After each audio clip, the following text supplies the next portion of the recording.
ኢታሊ ጎብኝ ይዛል ይሆንልን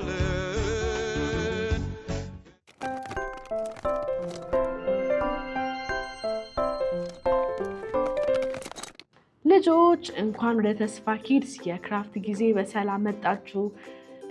ዛሬ በጣም ደስ የሚል ቀን ነው። ዛሬ ገና በዓል ነው እና ለጓደኞቻችን እንዴት አድርገን ስጦታ እንደምንሰጣቸው እናያለን። ጊፍት ቦክስ ነው ዛሬ የምንሰራው። እንደዚች አይነት ጊፍት ቦክስ ለክራፍታችን የሚያስፈልገን ውሃ፣ መቀስ እና ወረቀት ብቻ ነው። እንደ ጊፍት ቦክሳችሁ ሳይዝ የፈለጋችሁትን ወረቀት መምረጥ አለባችሁ። ስለዚህ ለዛሬ እንደ ጊፍታችን መጠን የፈለጋችሁትን ጊፍት ቦክስ መምረጥ ትችላላችሁ። ለዛሬ የምንጠቀመው አንዱን ትልቁን ወረቀት ለሁለት ቆረጥ ነው። ከዛ ግማሹን ደግሞ ከድጋሚ ሌላ ግማሽ አድርገን ቆረጥ ነው ማለት ነው። እና ይሄ እንደምታዩት ይሄኛው ጎን ከዚህኛው ጎን ይረዝማል። እኛ የምንሰራው ግን በስኩዌር ስለሆነ ይሄንን ስኩዌር ለማድረግ ከድጋሚ እናጥፈውና እንደዚህ አድርገን ይሄንን ስንቆርጠው ሁሉም አራቱም ጎን እኩል እንዲሆንልን ያግዘናል ማለት ነው። አያችሁ? ይሄኛውም ጎን ይሄኛውም ሁሉ እኩል ነው ማለት ነው። ስለዚህ በመቀጠል ደግሞ መሃሉን የስኩዌሩን መሃል እንፈልጋለን ማለት ነው። እንደዚህ አድርገን እጥፍ ስናረገው ከዛ በኋላ ደግሞ አሁንም በዚህኛው በኩልም እጥፍ ብናረገው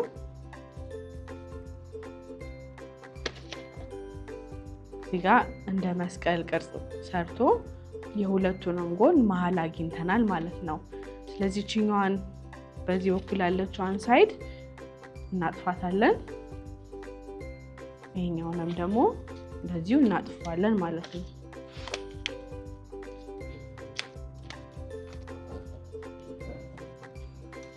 እሺ ከዛ ደግሞ አሁንም ደግሞ ስቲል መሃሏ ትታያለች በደንብ። ስለዚህ ይሄኛውን ጫፍ ወደዚህ እናመጣዋለን፣ ይሄንንም ደግሞ ወደዚህ እናመጣዋለን።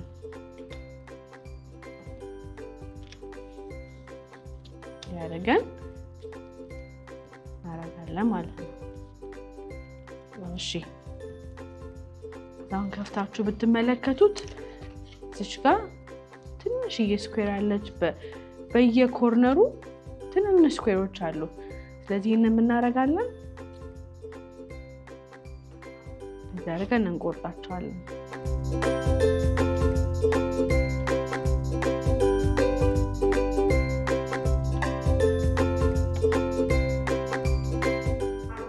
ከዛ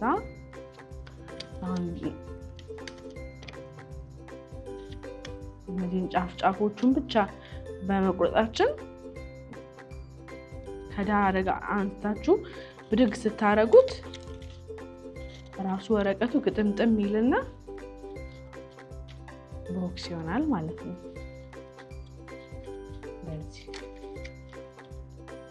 ስለዚህ አሁን እንዲይዝልን በውሃ እናጣበቀዋለን።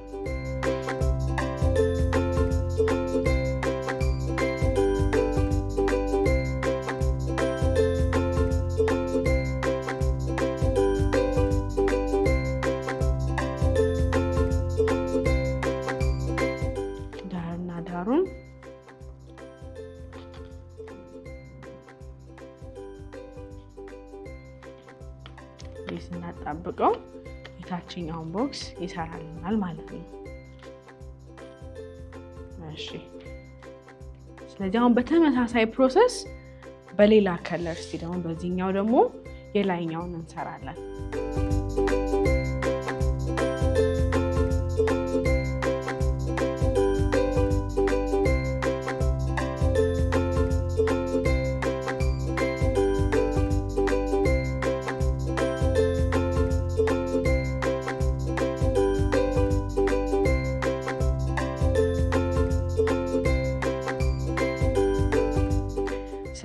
2 ተመሳሳይ ቦክሶችን ሰርተናል።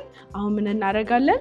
ስጦታችንን እንጨምራለን ማለት ነው። እንደዚህ አድርገን ለጓደኛችን መስጠት የምንፈልገውን እንዳልኳችሁ ትልቅ ቦክስን መስራት እንችላለን፣ ትንሽዬ ቦክስን መስራት እንችላለን። ደስ ያለንን ማድረግ እንችላለን። ልጆች አንድ ጥያቄ እስቲ ልጠይቃችሁ። ከስጦታ በላይ ሁሉ ስጦታ የሆነን በዛሬው ቀን የተሰጠን ማን ነው? ጌታ ኢየሱስ ነው አይደል? እርስ በርሳችን ስጦታ በመሰጣጠት ይህንን ቀን እናስታውሳለን ማለት ነው። ግን ከሁሉም በላይ ግን የተሰጠን ትልቁ ስጦታ ኢየሱስ ክርስቶስ ነው ማለት ነው። እንደዚህ አረጋችሁ፣ ጊፍት አረጋችሁ ለማማ፣ ለአባባ፣ ለጓደኞቻችሁ፣ ለጎረቤቶቻችሁ ስጦታ መስጠት ትችላላችሁ ማለት ነው። በሉ እንግዲህ ልጆች እንኳን ለገና በዓል በሰላም አደረሳችሁ ያለን። የሚቀጥለው ጊዜ ደግሞ ሌላ ክራፍት ይዘን እንጠብቃችኋለን። እሺ ቻው።